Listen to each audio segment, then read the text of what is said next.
Un privilegio saludarte en la oportunidad de presentar mi aporte al estudio de la lección de escuela sabática de esta semana.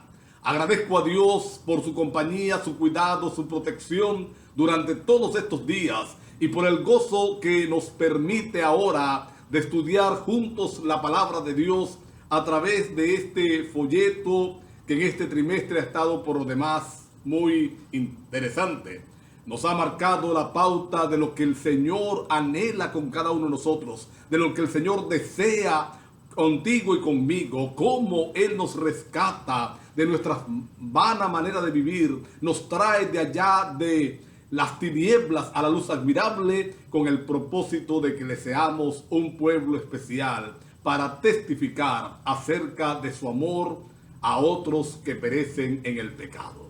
Así que confiamos en el Señor, que al estudiar la lección de esta semana, también nuestra decisión sea el de colocarnos al servicio del Señor, al servicio de nuestro Dios, para que Él nos utilice conforme a su voluntad y nos lleve por donde Él quiere llevarnos conforme también a su voluntad. Estamos llegando a la lección número 7 de este trimestre y el título de la misma, el pacto en el Sinaí. Ya hemos visto el pacto con Noé, vimos el pacto con Abraham, sacamos las lecciones de allí, pero ahora nos adentramos ya en el cuarto pacto que aparece en la Biblia, el pacto en el Sinaí. El autor comienza con una ilustración por lo demás impactante, dolorosa. Cuando la leí, pues el corazón se quebranta al imaginar esas escenas. Un niño, miembro de una familia de 7 hijos, se enfermó. El niño estaba acostumbrado a las penurias, estaba acostumbrado a comer poco, a compartir todo. Si había un vaso de leche, pues tenía que compartirlo con 2 o 3 hermanitos más para que rindiera para todos. Así que lo llevan al hospital, lo internan a raíz de la enfermedad y una enfermera le trae un vaso de leche. Aquel niño ve el vaso de leche con emoción, pero recordando lo que pasaba en casa, entonces le pregunta: ¿hasta dónde puedo tomar? ¿Cuánto puedo tomar? Y aquella enfermera, pues me imagino que también con el corazón quebrantado y con muchas ganas de llorar por aquella situación, le dice: tómatelo todo, hijo, todo es para ti.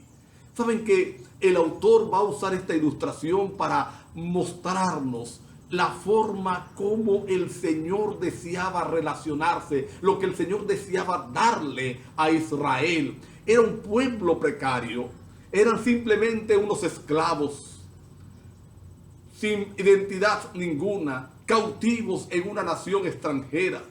Y el Señor les rescata. Estaban acostumbrados a no tener nada y el Señor ahora les rescata para darle todo. Qué interesante, les saca de la esclavitud para hacer un pacto con ellos, un pacto que va a delinear de manera muy gráfica todo el plan de la salvación. Vamos a adentrarnos entonces en él. La primera sección de esta semana se titula sobre alas de águila.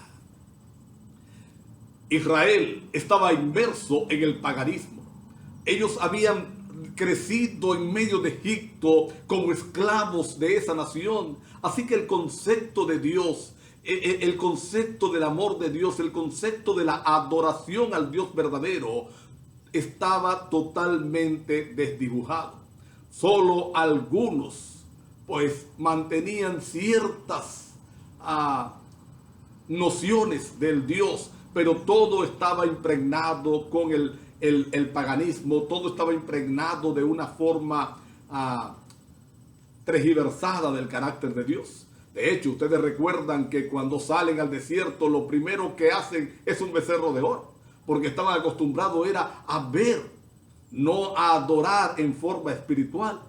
Así que Dios empieza un proceso de reconquista. Dios va a ganarse a los israelitas, quiere atraerlos hacia sí, quiere hacer con ellos un pacto, quiere relacionarse en forma íntima.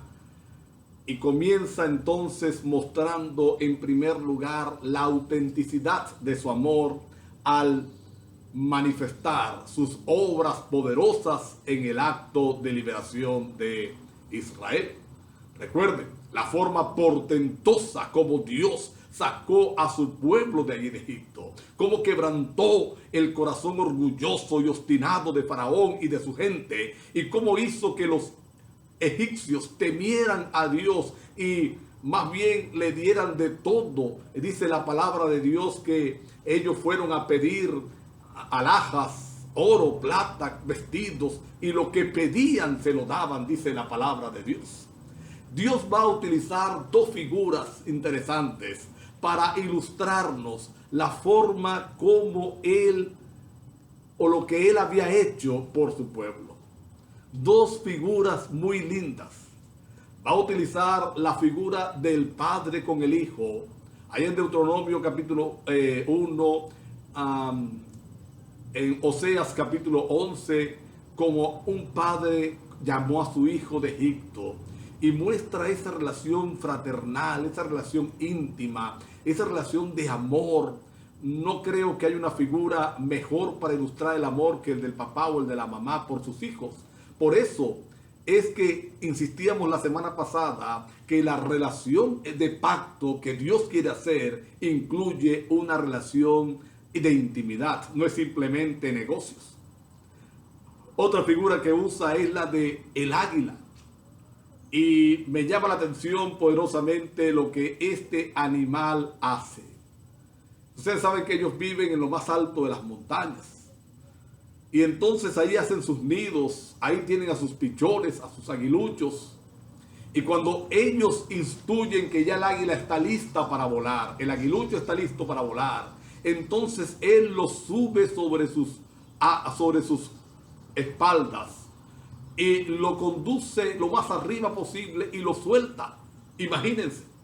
Y si aquel aguilucho pues todavía está desconcertado, se puede estrellar, papá águila viene volando, lo recibe sobre sus alas otra vez, lo lleva al nido y va practicando hasta que aquel águila aprende a volar. Dios muestra con estas dos ilustraciones que Él está consciente de nuestra impotencia, que Él está consciente de nuestra imposibilidad, de que por nuestros propios medios podamos ser rescatados, podamos ser salvos, podamos salir de la esclavitud. Así que Él va a proceder. Él es el que el que toma la iniciativa. Él es el que da el primer paso. Él es el que conduce a la salvación. Por eso nosotros tenemos que estar bien claros con esto. La salvación siempre será una decisión de Jesús. Él siempre dará el primer paso. Nunca daremos el primer paso nosotros. Él siempre es el que va adelante para rescatarnos. Si hoy tú estás salvo, si hoy estás rescatado en el nombre del Señor, entonces es porque Dios decidió hacerlo. No porque tú eres bueno, no porque tú eres mejor o buena, mejor que otro o que otra. No, es porque a Dios de gracia le ha salido. Ahora, así como Dios nos ama, entonces Él espera que amemos a otros, que esa gracia que nos ha rescatado la utilicemos, nos inspire, nos motive, nos impulse a que otros también puedan encontrar el amor de Dios, otros también puedan encontrar el amor del Señor. Vamos a encontrar también aquí que la segunda sección, el diseño de la salvación. ¿Sabes que Moisés nos va a presentar dos actos salvíficos espectaculares?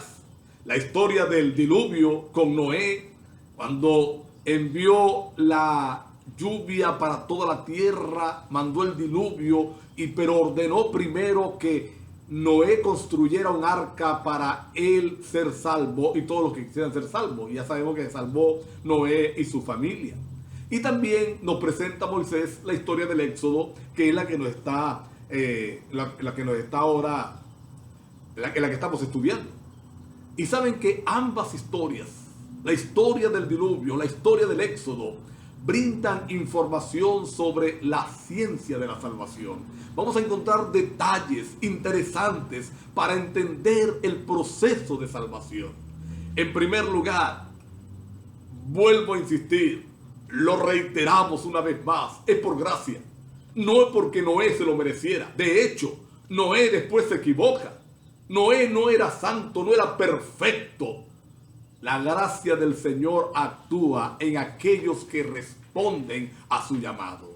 Y aquí también vamos a encontrar que el rescate de Israel de la esclavitud egipcia responde a la gracia del Señor. Es simplemente por gracia que el Señor ha actuado. Ese es el primer detalle en cuanto a la salvación.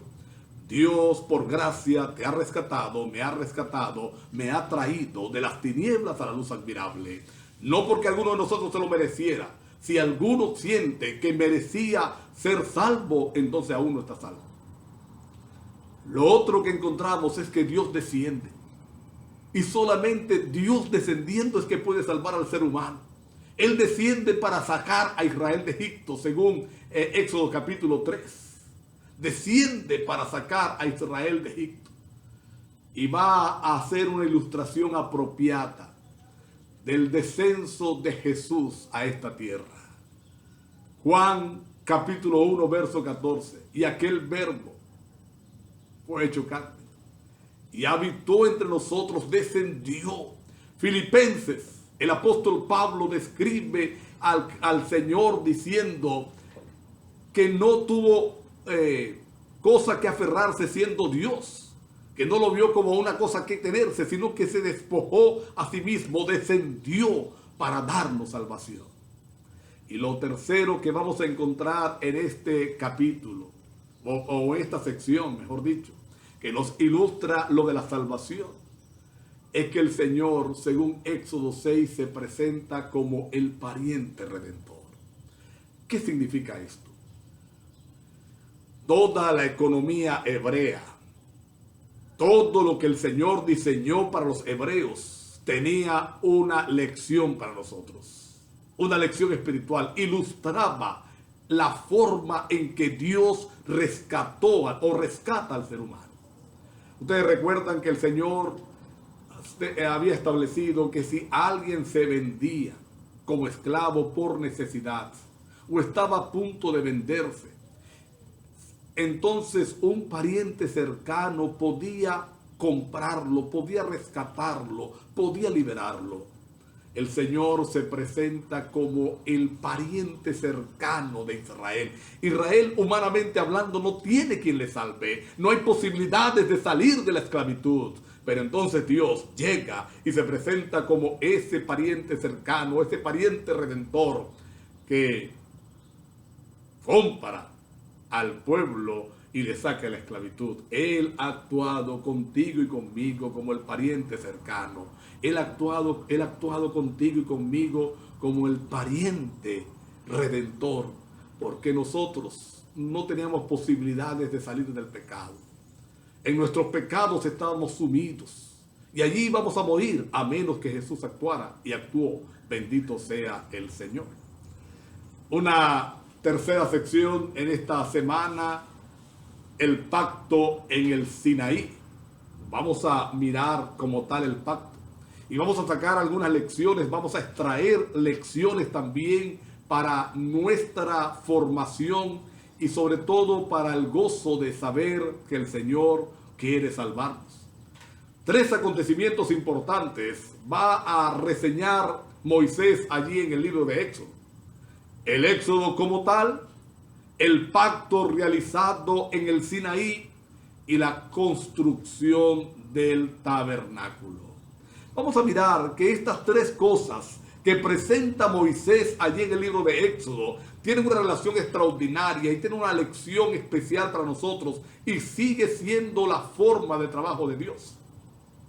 El pacto en el Sinaí es el 4º pacto ya de Dios. Está el pacto que hizo con Adán, está el pacto que hace con Noé, el pacto hecho con Abraham y ahora el pacto en el Sinaí. Pero este pacto va a mostrar que la salvación o el rescate van más allá todavía de lo que el Señor aparentemente está haciendo. Porque alguien pudiera creer, aún los hebreos pudieron haber pensado que el rescate era simplemente físico, que el rescate simplemente era político, es decir, los voy a liberar de la esclavitud de Egipto. Voy a ser una nación independiente, ya no van a depender de Egipto. Pero el Señor va a ilustrarnos con el pacto y con lo que continúa, que es el diseño del tabernáculo que tienen que realizar, que la salvación o el rescate va mucho más allá. Que el Señor quiere rescatarnos de no solamente la esclavitud de este mundo, sino la esclavitud del pecado, que quiere darnos salvación, que quiere darnos salvación. Por eso manda construir el tabernáculo. Porque en el tabernáculo nosotros vamos a encontrar todo el proceso de salvación. Es la ilustración de Dios para que Israel comprendiera que su rescate va mucho más allá. El Señor no solamente quiere darte libertad aquí, quiere darte libertad allá, quiere darte la vida eterna. La acción de Dios no es tanto por el bienestar en esta tierra como el bienestar por toda la eternidad. Por eso podemos enfrentar momentos difíciles en esta tierra, pero el Señor nos está preparando para encontrarnos en esa patria donde nada de lo que ahora nos perturba y afecta existirá. Una próxima sección que vamos a encontrar, Dios e Israel. Y aquí vamos a comprender el papel que juega la responsabilidad que tenemos, el papel que jugamos en el pacto que Dios quiere hacer. Vamos a encontrar que el llamamiento que hace Dios no era un llamamiento automático. No es que Dios dice, ustedes van a ser mi pueblo y punto, se acabó. No, en todo pacto, en todo llamado, debe haber una decisión por parte del que es llamado. Debe cooperar, debe obedecer, debe ejercer fe. Y nosotros vamos a encontrar estos ingredientes allí en el pacto realizado con el Señor. Debían ejercer fe en ese Dios todopoderoso. Estaban en el desierto, en medio de la nada, donde oportunidad de producir no había. Pero había que confiar en que Dios iba a proveer para todas sus necesidades. Debían cooperar. Ustedes recuerdan que debieron pintar el dintel con la sangre del cordero. Si no había obediencia, si no cooperaban, entonces no había rescate posible. Y ellos debían decidir creer en Dios. Ahora, es verdad que el pacto que Dios presenta en el Sinaí tiene muchos detalles que exigen obediencia. Dios va a enumerar varias normas, varios estatutos, varios preceptos, varias reglas que espera que Israel obedezca. Pero nunca debemos olvidar que el pacto, que la salvación es simplemente un acto de fe. Nuestras obras no tienen ningún valor para la salvación. Nuestra obediencia no es para ganar la salvación. Nuestra obediencia es un producto de que hemos sido rescatados para ganar la salvación en el nombre del Señor. Es decir, que la obediencia viene como resultado de una relación. Así que, aunque Dios estaba llamando a Israel, seguía siendo su decisión. Y por eso el Señor dice, bueno, si ustedes obedecen, esto va a suceder. Si deciden no obedecer, pues yo tengo que retirar mi bendición. Y todo lo que ustedes tienen es gracias a mi bendición. Por eso nosotros entendemos con esto el principio del castigo de Dios. A veces la Biblia lo presenta de esa forma, es un lenguaje humano, está escrita en lenguaje humano. Pero tenemos que entender, por ejemplo, las serpientes ardientes en el desierto. No fue que Dios las mandó.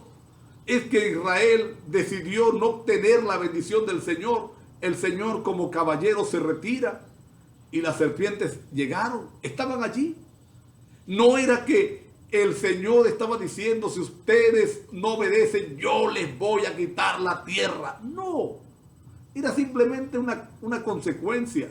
Ellos estaban en la tierra porque Dios les estaba bendiciendo. Ellos no la merecían, no tenían fuerza, no tenían poder. Si ellos decidían no estar con Dios, pues Dios, como buen caballero, se retiraba y quedaban sin fuerzas, quedaban sin auxilio. ¿Entendemos? Así que el pacto debía realizarse por fe. Una última sección en esta semana que va a enfatizar lo que ya estamos estudiando. Promesas, promesas. ¿Cuál fue el problema de Israel? Israel pervirtió el concepto de relación con Dios. No entendió que el pacto es por fe. No entendió que era simplemente por la gracia. Y ellos pensaron que debían ganarse la salvación. Y ojo con esto, mis queridos amigos, mis queridos hermanos, mis queridas hermanas, mis queridas amigas. A veces nuestra tendencia natural como seres humanos es que tenemos que ganar la salvación. Me tengo que portar bien para que Dios me bendiga. Me tengo que portar bien para que Dios me vea. Me tengo que portar bien para que Dios... No. Siempre será un acto de fe y de gracia de parte de Dios. La obediencia es el resultado. Israel no lo entendió. E Israel colocó entonces la obediencia por encima de la relación con Dios. Por encima de la experiencia con Dios. Y entonces se convirtió en normas humanas, en obediencia de factura humana. Y la obediencia de factura humana tiene dos problemas graves. Cuando tú te empeñas, cuando yo me empeño en obedecer por encima de la relación, es decir, que la obediencia no sea producto de una vida de comunión con nuestro Padre, entonces una de dos cosas ocurre. O nos sentimos frustrados, amargados, porque nos damos cuenta que definitivamente no podemos, que siempre estamos fracasando, siempre estamos pecando. O, lo que es peor, llegamos a creernos mejores que todos los demás. Y entonces usted va a escuchar expresiones como esta: el día que yo decidí no hacerlo más, hasta ahí lo hice. El día que yo decidí, el día que yo, resulta que el yo está por encima de Dios. Ese fue el problema de Israel. Israel creyó que merecían, por su comportamiento, todas las bendiciones. Que simplemente lo que necesitaban era obedecer. No importa si había relación. Y por eso fracasaron. Dios nos ayude, nos permita entender cuál es la base de este pacto. El pacto que Dios quiere realizar con nosotros. Y entendamos que es por fe, que es por la gracia de Dios que somos redimidos. Y que ahora Él espera una intimidad. Él espera relacionarse con nosotros de forma íntima, caminando con nosotros, para que Él produzca en nosotros tanto el querer como el hacer por su buena voluntad. Y entonces podremos expresar, como expresó el apóstol Pablo: ya no vivo yo, mas Cristo vive en mí. Y esa es la verdadera obediencia. Esa es la verdadera victoria del cristiano. Esa es la verdadera victoria de la vida con Dios. Que esa sea tu experiencia y la mía a partir de ahora y hasta la eternidad. Dios te bendiga.